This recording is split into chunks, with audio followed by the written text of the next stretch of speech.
All right, there we go. Hello, everyone. My name is Benjamin Piper. I'm here today with Sam Ross, local tenor saxophonist here in Cedar Rapids. Sam, how are you? Good, doing well. How are you? Good, good. Yeah, it's good to meet you. It's good to see you here. So, just for a little clarification, just tell us a little bit about yourself. I'm a saxophonist, like you mentioned. I grew up kind of in the North Liberty, Iowa City area for most of my life. I was born actually in Ottumwa, Iowa, a couple hours southeast Iowa from here, but then I moved here when I was 9. So I went to the Iowa City Community School District, kind of the elementary, junior high, and high school, and currently attend and I'm getting ready to graduate the University of Yeah. Iowa. I studied jazz performance as a major, as well as a minor in business administration. So just kind of the general business courses that Tippy offers and stuff like that. I've been playing professionally for many years. I started playing when I was like 10 years old, the saxophone that is, and been playing pretty much since 2022, kind of when I was able to really start getting out there, networking, and getting bands together, and kind of being both a band leader and somebody that people would call to come in and perform with various groups. So that's been kind of going on for a few years now. And yeah, I've been kind of just living that life of just gigging and performing, putting on shows, leading jam sessions, and continuing to do school as well. So Hell yeah, man. That's awesome. That's super cool, man. You get to do that and stuff like that. So my first question for you is, you mentioned you studied for almost a decade now. So what was those early years like for you studying? It's kind of interesting. Growing up, I was kind of a shy, introverted person, and I'm still in some ways kind of am, but I'm getting better, with being able to kind of deal with that.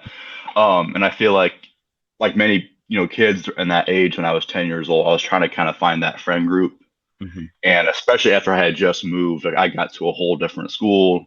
So I was trying to meet new people. And obviously making music was amazing. Finding the saxophone, I started on alto first, but finding that was a really big kind of just moment for me. And then the friends that I made in band, marching band, jazz band later on, really kind of framed the person I think I became. And just really kind of helped me. I feel like I did a lot better in school as a student when I got into band, and just everything kind of elevated. So like those early years were really super transformative for me, musically speaking, and just as a person. I feel like, and that's still true today. It's kind of interesting seeing the 10-year timeline, but it's like I still very much feel that that's a true thing to this day. Yeah. And I imagine over those years you've probably practiced with many different instruments besides the saxophone. But another question I have for you is like what brought you into saxophone in particular? Was that just your favorite?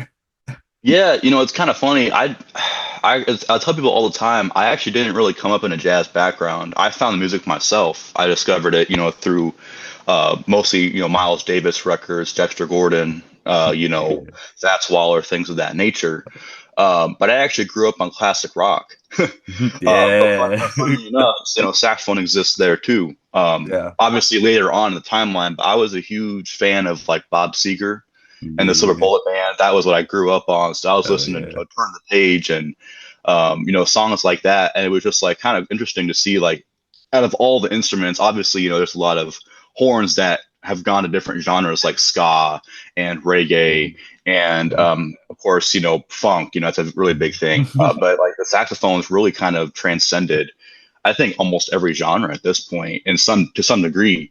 And so as a kid, I'm like, I thought, oh well, I'm going to band, I'm doing this for a class, like I'm not really thinking about how this actually really does relate to the real world. And I kind of saw that at an early age. I'm like, wow, this is kind of a really cool instrument. I like the sound, and obviously there's different kinds of Mhm. saxophones. Just the main ones are soprano, alto, tenor, and bari. And so I played all of those, and they all have such a unique timbre and characteristic about them that I think really is so distinct and very special. So that's what really kind of got me into that instrument in general, and just kind of continuing to hone that sound. Yeah, for sure. And for I know you're a tenor sax. Is it just because that's like your kind of favorite to go with, or is that yeah. Yeah, I really like tenor a lot. I love the timbre. It's really close. It's the closest instrument, as well as cello, to the human voice, actually. Really? just based on the Yeah. range of it. Yep. So it's got a really I think kind of a singable register, but I also really, I mean, I love all saxophonists, but like tenor players, especially from the history and of course current tenor players now. I mean, we're looking at like Joshua Redman, Dana Stevens, some of those people, Walter Smith, like those are all idols I look up Oh, to as well. And yeah, and it's not to say it's too much that like alto and Barry also aren't my favorites too. It's funny, if you know anything about like transposition, saxophones are in two different keys. So there's half of the saxophones are in B flat and the other half are in E flat. So they're actually a perfect fourth or a fifth away from each other, if you want to think of it really? that way. Hmm. So like altos in E Interesting. flat, tenor and soprano are in B flat. So like I learn all these jazz standards and stuff like that in a certain key, and it's important to transpose, obviously. But like trying to go into it's more than just a key change.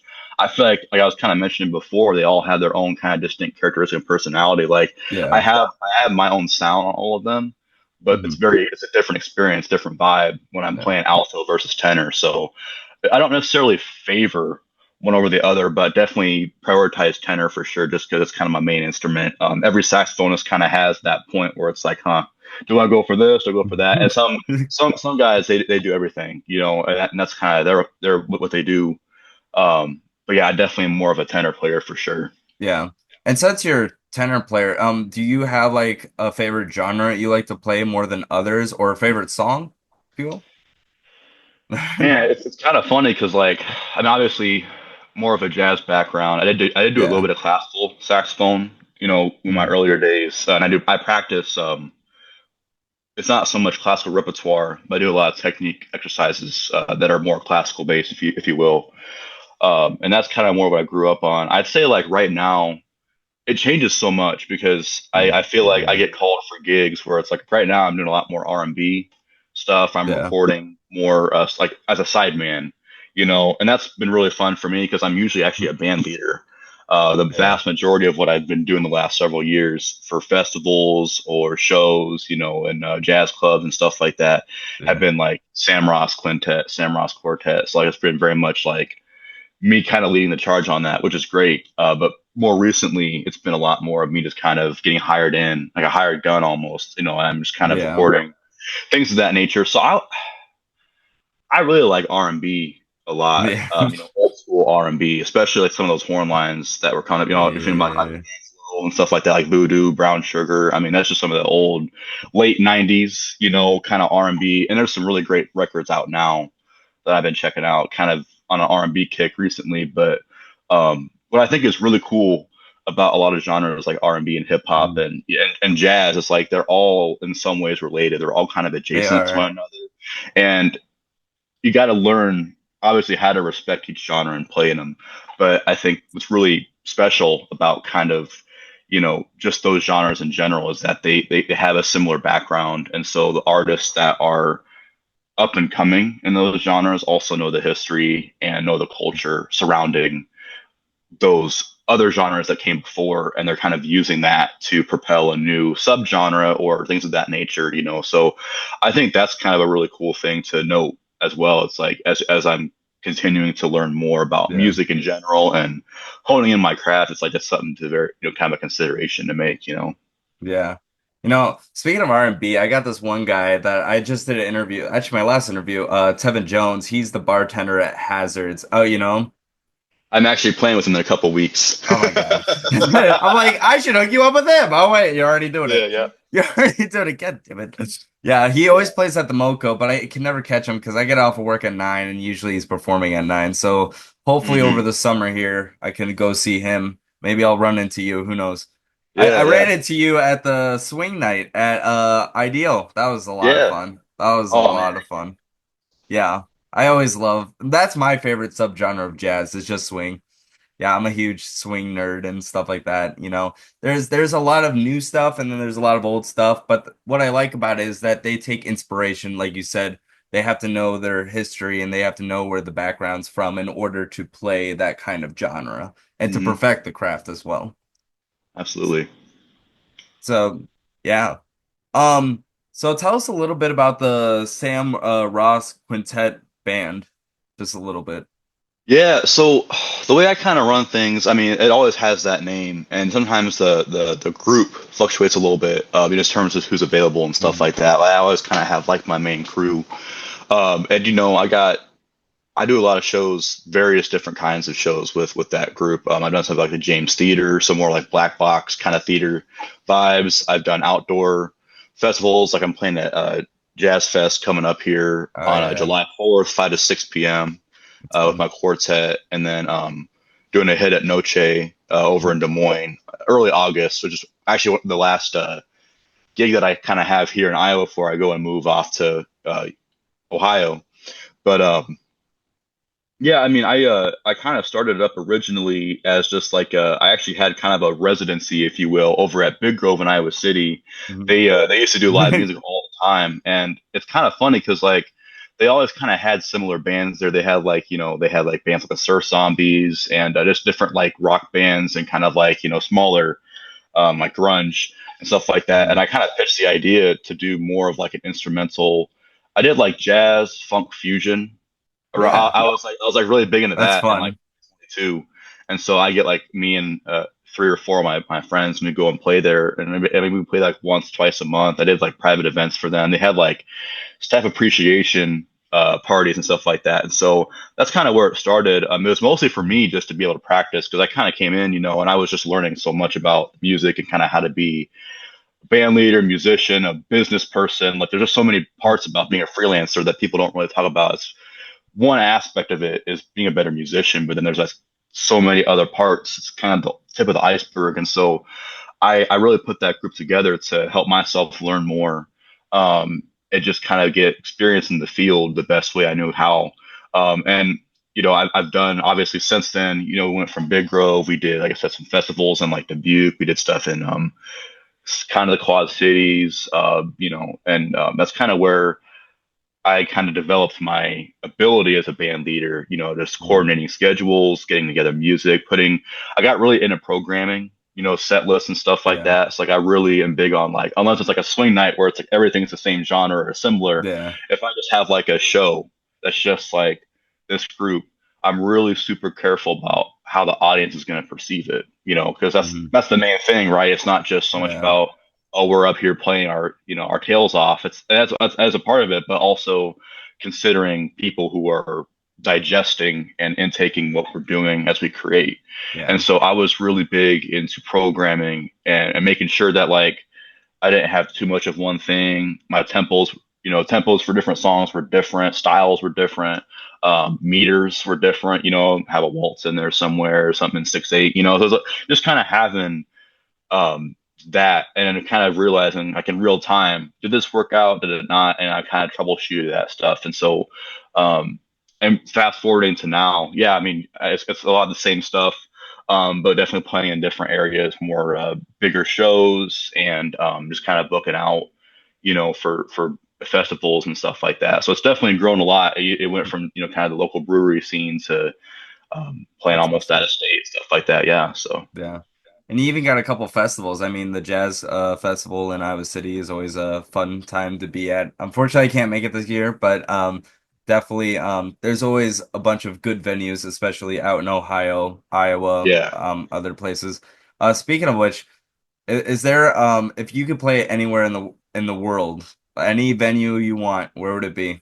Whew, man, I mean, I think I would love to play in Chicago, or like Blue Note, New York, Blue Mm. Note, Chicago. But honestly, I think it'd be really cool to hit up a place in Japan. Yeah, There's that would be awesome, there's wouldn't a it? crazy music scene there, and a lot of great records, like live in Japan, came out of that from a lot of various different artists. Blue Mhm. Note, Tokyo, and stuff like that, or the Village Vanguard's really cool. So just one of those, like, I mean, even just to have up a gig doesn't even have to be a Yeah. weekend. It can be for a night, and just doing some kind of a one night show and one of those kind of big name Yeah. venues. You never know who you're gonna run into. You So it's never kind of know. cool to yeah, the audiences, they change all the time, and so just those bigger cities is really kind of a cool thing. But Yeah.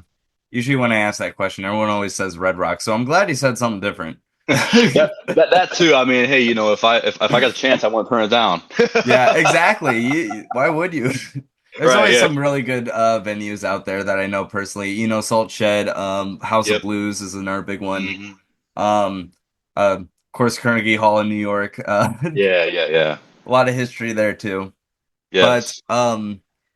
you mentioned you do like nowadays you do a lot of R&B stuff, but do you have any out influences outside of like the jazz world that kind of influences your music? Mm. I mentioned D'Angelo, kind of being from that, neo Hmm. soul R&B background. Um, hmm. Yeah.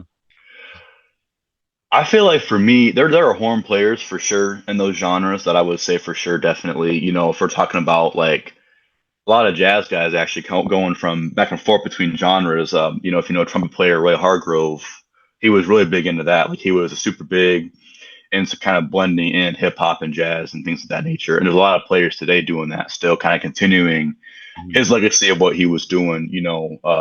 And that's one thing to really note. Um, I would say, a lot of really cool records. There's a tenor saxophonist named Stanley Turrentine, who's got a lot of really cool. He's got like a lot of like R&B, but like slow, like shuffle blues records. Like there's an album of his called Blue Hour, Hmm. and that's really cool. And that's for like more horn centered stuff. But what I would say is a really big influence on me. I'm really big on beyond just like notes. I'm really Yeah. into like rhythm and flow. So Okay. I actually listen to a lot of like MCs. So like Mm. like Biggie Smalls, or I'm always trying to listen for like how different rappers and people in those genres are essentially trying to spit over bars. You know what I'm saying? And then kind of trying to get that nuance. And that's something that I actually worked on with a professor of mine over at University of Iowa. Yeah. We actually would put on Jay Dilla tracks, and it would just be the track. And it would be like something like a chill vibe, or like more kind of up in the front of the beat, kind of like inching forward. Yeah. It depends. The energy was different, and like we did some Pete Rock production stuff and things of that nature. And I had to like come up with ways to essentially improvise over that without, like staying in the genre, not doing too much, but not doing too little, and trying to kind of evolve, over a 4 or 5 minute track. And a lot of what I kind of learned in that moment was it's not so much about the note choices, while that does matter, because it's essentially a vamp. You know what I'm saying? It's like 2 to 4 bars. That track is just kind of there while the rapper's over, Yeah. doing lyrics and stuff like that over that.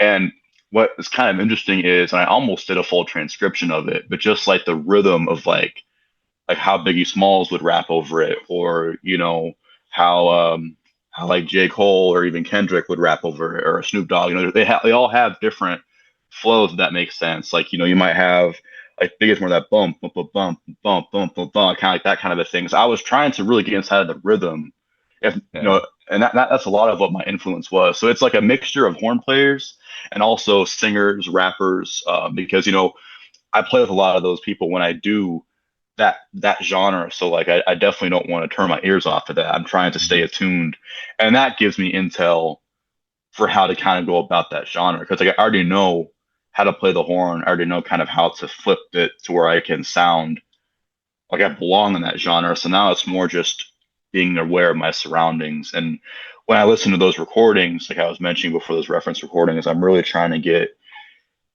everything in that recording that I can. So I'm listening to the drums, I'm listening to the track, I'm listening to the chords in the piano or the guitar. Like there's just so many different things. Like and every listen, I'm trying to pick up something I didn't hear in the previous listen.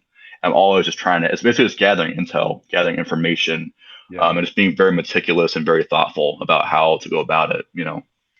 Yeah, that's what I try to do for other because it is kind of like a business. It's like you gotta kind of tune like these different artists and like just hear these different things and just also try to like fit the vibe of the venue when you're playing live. You're Right. trying to Yeah. please the audience the best you can. And so that kind of fits into my next question. Do you have a personal vibe or flow that you try to create with your band, or is it kind of like different each night depending where it is? I would say it's different, and it depends on a lot of factors. Hmm. Like you mentioned, venue, so that could sometimes be different. Like the way I play at Ideal Theater might be different than how I play in like Chart Room or a cocktail bar or Tavern Blue or Noche or somewhere else. Um, the people I'm playing with might have a difference in that, but what's really nice is what I try to always aspire to have, regardless of the people I have with me on the bandstand and regardless of the venue. I just want us to all have a good time, and I want us to look like we're having a good time, that we like each other. And the nice thing is, I'm really, um, I like to pick people that I know are going to be really good for whatever gig Mhm. I'm doing. And a lot of times they're my really good friends. So we already have that connection and they Yeah. know other people. So it's really nice because like that's already kind of gives a leg up in that sense. And I think, um, like we jam together anyway. So it's like while we are performing in front of people, we're getting paid. We're doing this thing for Mhm. real. It's like in a lot of ways, it feels like we're just hanging out. It's kind of it's a hang, it's a vibe. So we're just relaxed. We're chill. We're not uptight. Yeah. We're just very we're just relaxed. That's Yeah. kind of the vibe that I'm going for. But I mean, a lot of times I'm the host for various different things, um, like gigs and stuff like that. So I'm on the mic and stuff like that, and I always try to address the audience and thank them for coming out. And just my big thing is just people are very busy, and so I always thank the audience and appreciate them for taking time to Yeah. buy a ticket if there's tickets, or cover, and for coming out and seeing me. That really, I feel like a lot of people kind of take that for, don't realize like how valuable time is. And so Mhm. every time I have a show where it's like a big, I'm kind of the headliner or I'm, the main thing, it's like I always try to make sure I'm like, thank you all first and foremost for coming out. And just try to express that gratitude that I and my bandmates all feel. So that's kind of the vibe. It's very much more of like coming from a place of just, joy and happiness for playing, and obviously the joy and gratitude that we all have for the people coming out and continuing to support live music in a kind of a more digital age, but coming out Mhm. in person, supporting venues and that are also supporting us. It's kind of a cycle. We all are kind of helping each other in this network, and Mhm. so I never want that to go for granted because the moment that does, you start seeing things go away, and so Yeah. that vibe is very much kind of the positive energy that I'm trying to emulate every show. Yeah, I think you just put it perfectly, man. Everyone's just there to have a good time. And like if your band's having a good time and you know each other personally, I mean, then that makes it a lot easier for everyone else in the audience to be really relaxed as well. And I think as college students, I think we both understand that that time is quite important. Yeah, yeah. Gosh. Yeah, there's I never have enough of it. But so you played a bunch of shows and you always have a good time. Is there like any memorable show you remember very well that was like, wow. It could either be crazy, good, or bad. It doesn't matter. Yeah, well, I'll give you a couple different ones. I'll give you one where I was hired in to play, and I'll give you one that where I'm just was kind of the band leader. Um, and most of these happened within the last year or so. Just getting called for stuff. So if you're familiar with a Motown group called the Four Tops, Okay. they were really big in like the 70s. And I think the original members have all since passed away, but their sons have taken over, Okay. and those are the ones performing that night. So April of last year, 2024, they were doing a great big show over at a Mesquite Casino, which is not too far away from here. It's about an hour and some change. But I got asked to do it as the way they were touring at the Hmm. time, and the way they did it is they had like the same bassist, drummer, guitarist, and musical director slash keyboard player, and Yeah. then they just hired a horn section for every state that they were in. Really? And there was one trombonist who was like, his name was Raymond Harris. He was a really nice guy. He was in that band full time as well, and he was the one who was contacting so the horn player. So he reached out to me and said, "Hey, we have this show coming up. Are you able to do it? We got this music, and I can send it your way." I'm like, "Yeah, for sure." And so I ended up getting the music from them. I didn't even know the Four Tops before I took the gig, and I was like, oh, this is kind of a cool thing. And so I went ahead and learned the music within a few days. And I mean, it was crazy. It was an hour and 15-minute show, sold out Wow. casino. Like the room was What? just packed. Yeah, and it was like a Saturday night. Wow. Yeah, so I got there, we rehearsed, and just a lot of really cool people. I knew a lot of the people in the horn section because they were either professors at like, University of Northern Iowa, or there were some people from Decorah, so like Yeah. Luther College. So like there were a lot of music professors that Yeah. were primarily, of course, jazz professors that were, there. So it was nice to connect with them again. I met a lot of new people. And I talked to some people about like touring and stuff like that, kind of that lifestyle, something I'm kind of interested in personally, but kind of got some intel on that. I mean, it was a crazy show. I got to solo on like the last tune. But it was really cool. Everything came together super well. And it was we got paid pretty well too. It was kind of like my first experience where it's like, man, like I could almost just do a whole night of just reading charts and like just filling in for a band. And it was like, and I found out how Four Tops were like pretty much world renowned. Like, I didn't Yeah. realize that at the time. So I'm like, man, I just played with these people, and it was just crazy. I mean, I was like, 19, 20 years old at the time, Wow. and yeah, I mean, it was just like kind of a one of those things where I didn't realize like how special that was until like Mhm. after it got done. I was like, I just played in front of like hundreds, and it was like not I don't know if you've ever been in Mesquite Casino. It's not a huge venue necessarily. I mean, it's got like a lot Okay. of casino space, but like there's like the part that we were in. It was a bigger room, but it wasn't like Hmm. huge, but it was still packed, standing room. Like people were, and everybody was dancing the whole night. It was Yeah. just some really old school Motown, man. Yeah. So that was a really, really good memorable performance of mine, just getting to play in front of all those people, and really doing that thing, for real. That was a really good taste of Yeah. just like what I could do with the music. Um, I would say another great performance that I did, a couple ones I was kind of loop in, was a Jazz Fest last year. That was the first time I got to lead my own band, and I had a really great crew with me there. I did it as a quintet that year, and I was on Sunday, and we played. I obviously picked all the set lists and stuff like that. So we did music by like Kenny Garrett and Wes Hmm. Montgomery and Joe Henderson, Thelonious Monk tunes. So just all kind of the cool stuff that I like to just throw in on those types of gigs. And the band I had was obviously really great. The Pentacrest was we were on the side stage, the Pentacrest, which was full. Yeah. Like for a Monday, it was like insane, and so that was another That's really great awesome, dude. performance. Um, and I would say the another one that's really great. I talked about having that residency at Big Grove, Mhm. but I would say another really cool experience was the residency I actually had at the Ideal, that swing Yeah. night. It's kind of fun. I've known Kenyon for a long time, and I Yeah. actually Kenyon's awesome. yeah, I've actually played there since June of last year because so I used to go when I was trying to kind of get in. I didn't realize like the stuff that Cedar Rapids kind of had going on, and so the way I kind of got into that was from living in Iowa City. I just commuted a lot, and I Yeah. would just go. I'd go to the Groove Garden jams. I go to the Moco Jam. I've known Hank now. Moco. I just got a Facebook thing a while back. Those memories you get, and Yeah. it was 2 years ago, and it was Hank and I jamming for the very first time. Him and I on tenor.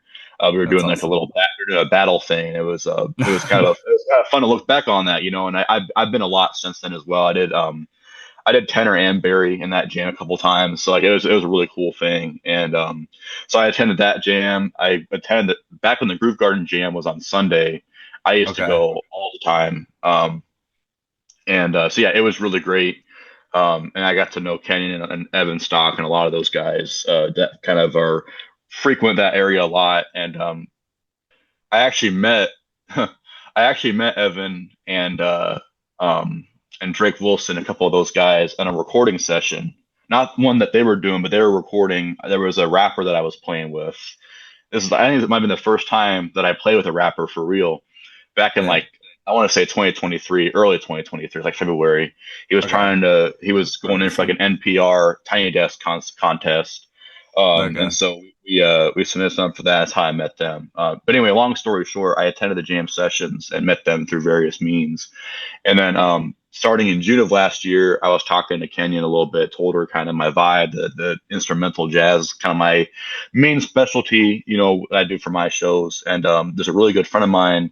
They not the guitarist from last week, but there's another guitar player named Joe Shanks, who's a really great friend of mine. He's been on all the swing nights, but he and I did duo a lot. We did a saxophone and guitar, and we did jazz standards. We did like Daniel Seizure tunes. We did a lot of R&B, some neo soul stuff. Like we did a lot of different genres, pop, And so we kind of had a set list going, and we were just trying to get, because some venues they don't really want a full group, Mhm. which makes a lot of sense. It's the Yeah. size or Yeah. budget, like what. There's a lot of different things, and so I just kind of wanted to appeal to that a little more because there were so many venues that I think wanted to have live music, but like there was kind of that divide. And so Joe and I kind of started up that duo. We just called it Sam Ross Joe Shanks duo, but we played a lot of different places. And so we started out every second Friday of the month. We played. There's like two slots for Ideal. It's like 5:30 to 7:30, and then like 8:30 to 11:30 is kind of the headlining slot. But that 5 to 7 is like the opening. So we always would open for like various different bands and stuff like that, and just do like that cocktail set. And it was a Mhm. great monthly thing to kind of get into that. And I did that all the way through December, and then this year in January. And then my schedule kind of changed with semester. So I was kind of booked out Friday with my classes. Couldn't Yeah. really make that time. That, But during that time, we started talking about, I think in October, it was about yeah. starting up the swing night thing. So I basically get moved from that opening slot to a headlining slot. I was starting to get a lot of people coming through, listening to just the cocktail hour. I started Yeah. to have my own, like it went from just like it's kind of a small thing, whatever, to people started to know about it. And we're Yeah. like, oh, we like this. We want to come out more. And so people were coming out just for that. Like it started to get to a point where it turned into, it turned to, like it started out, people were trickling in towards the end of our set to see the headliner. And that was like Yeah. our crowd. And then it went from that to people were coming to see us right when we started the entire set. When we ended, they all left, and the crowd for the headliner came in. So we had like God. two, and there were some people that were there for both, But there was, I Yeah. mean, we packed the house just for a 2 hour set, and it's just Joe That's and I. awesome. So like that That's that crazy. was a cool thing for me. It was like I was really able to and I obviously was big into promoting, and I made posters and did all that stuff. So I was Yeah. very much trying to get the word out, and I collaborated with Kenyon on marketing and Mhm. stuff like that. And so I think that was a really cool thing, not just for the residency, but also to kind of see how that evolved and how I was able to really just keep an audience, and I just was able to keep that engagement happening throughout. I was still Yeah. hosting, so I was still on the mic and talking to people, and then I in between set breaks, I talked to people after that. And then once that kind of started to happen, Kenan was like, I think we need to do a headlining slot for you. I'm like, yeah, I think it'd be great, and I kind of pitched the idea of doing like a interactive like swing dance thing. Mhm. And there's that 5 season swing that's pretty close to Cedar Rapids, and Cedar Rapids really close to the venue. That's those are the people that have Yeah. the dance lessons and stuff like that. And there's actually a place in Iowa City too. I forget what the name of that is, but there's sometimes people come through there. But we've had since then. I mean, and that first night it was January, so I mean it's pretty Yeah. cold. Yeah. That's like January is like a right in really the winter. it's a drab month. I mean it's probably below zero. Yeah. And I kid you not, like we get on the stage, me, Joe, Blake Shaw on bass, and then I had a really good friend of mine. Her name's Annie Perez Mhm. Brennan. She's a really great drummer Yeah. over at Iowa, and so we all play together. And we got up there. It's dance lesson. I look out, and the entire night it's a 3 hours show with a couple set breaks. Yeah. Couldn't even see the floor. I mean, it was so packed. And like I've been to headliners before, and it was like, obviously headliners are supposed to do that, but Yeah. like that was like legitimately like you could not, like in a good way, like you could not move. It was like people were crowding the dance floor the entire night. Like it got to the point where like the next month they had to move the tables back to have more dance room space. Like That's everyone had to crazy, be bro. there. And I mean, and The people were middle of staying for the January. entire 3 hours, and so it was a huge success. I mean, obviously, Ideal Jesus. did very well. We were No obviously in great kidding. spirits. People were I always like to talk to people in between sets, you know. Hmm. I put my horn down and announce we're coming back in like 10, 15 minutes, and I always try to That's interact nuts, bro. with yeah, I always try to interact with people, and everybody was like, man, it's really great to have this here, and you know, we really appreciate. And a lot of people were obviously listening to me in my cocktail hour sets, you know, so they'd already kind Yeah. of heard, or even if I was playing in Iowa City, because I mean, I had a lot of gigs besides Ideal. It's just this was like a more constant thing that I had as opposed to like a one-time show somewhere else in another venue. But people really appreciate, and I think the biggest thing that was so cool about it is I was still treating it like it was a jazz show, like it was Yeah. just me. But I think the big difference was is that it was interactive. It was booked as like not Okay. just people are going to sit here and listen and you have to be all, oh yes, most of you know what I'm saying, like just be like very proper, you know, which I mean it's obviously not that kind of music anyway, but Yeah. sometimes people think that. Hmm. But as opposed to people even trying to think like that, it was no. I mean, you're going to be dancing, you're going to be interacting, you're going to have partners, or Yeah. you're invited to bring your friends. Like it was Hmm. a very cool thing, and I had. I mean, you would think jazz and it's like older people, and we had that, but I had people my age, Oh people in their yeah. late 20s and their 30s. Like I had Absolutely. bunch of my friends like from college coming out and people I knew from college but didn't like know. You know what I'm saying? They Yeah. followed me. Like we Yeah. kind of knew each other, but they just kind of knew me through my performances. So they Okay. never actually hung out or anything. But I had all of them come out, like a Yeah. bunch of just I mean, groups of people. I had people from Des Moines traveling What? just to go to that Okay, at show. this point, when are we gonna see Sam Ross at Coachella? Like, come on. Yeah, I like, mean, what's the rate at this? Like, Jesus, this is the middle of January out of all yeah, places, too. yeah. I mean, God damn. there's been fluctuations since then. I would say it was tough with like March because we did it during March Madness. That was and Man. it's the third Friday every Gosh. month, and it got February was really great, and now Okay, okay. April was really freaking good. Real? It Wow. was really Okay. close. It was really close to January, and I have a feeling this Friday is gonna be the same way. Well, the summer's Um, coming up here. I mean, I know it's finals week, but like, like, there's plenty of people going out, even if it's finals week. There's oh yeah, plenty of people. yeah. So I would say like that whole progression, and obviously having hosted the Groove Garden Jam a Yeah, couple that's times. crazy. Yeah, I mean it was just like, and that was like for me because Nuts. that was a year's worth of like, you know, just like, and obviously not everybody. I mean, I probably could have done it in a shorter time, but like just to have like the Yeah. experience of, I was just more invested in the experience that I was getting, and that everything was going on there, and so it was a really kind of a cool thing to be able to see that, and kind of that fostering of yeah, just creating that audience. So yep, yeah, All right. So, I do have to warn you, I have a minute left on this Zoom call, okay, and sure, I yeah, might as well just wrap it up here because I'm out of questions already. But alrighty, those stories were crazy, dude. That is crazy. Like just to yeah, have that packed floor and everything. Hey, but congratulations on graduating Iowa. That's a huge accomplishment. I still got a year left, but I'll definitely see you on the road, man. I can't yeah, wait. I'll definitely see you sometime soon. I probably can't make it to Jazz Fest, like I said, but I'll just see if you're playing at Ideal or something like that. I'll definitely run yeah, into you. But hey, thank you again for taking the time to yes. talk to me. Seriously, it's been Thank you so really much. I really fun. appreciate the opportunity to do this today. So thank you so Yeah. much. All right. See you later. Yeah, thank you. I got an outro. Thank you so much. Thank you.